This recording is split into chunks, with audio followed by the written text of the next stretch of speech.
继续来到台中五车的顶寮里，伫文化广场的入口来设置着立体的大鲨鱼、甲海龟等等彩绘设施，加上彩色的施工灯笼，要来推广在地特色。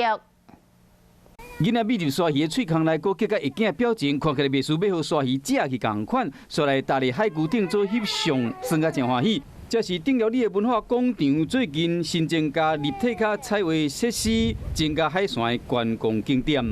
开心，因为小朋友一进来就看到那个就被吸引住，完全就是在那边拍完照。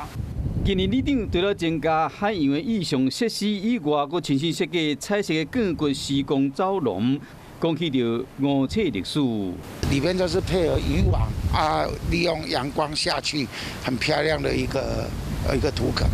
不过最近有民众伫网络反映，讲有真侪游客会将车直接停伫广场的地砖顶去挡着人的路。里长呼吁民众将车停伫附近的大勇南路，也是八德一路的停车场，做伙来维持广场的使用品质甲民众的安全。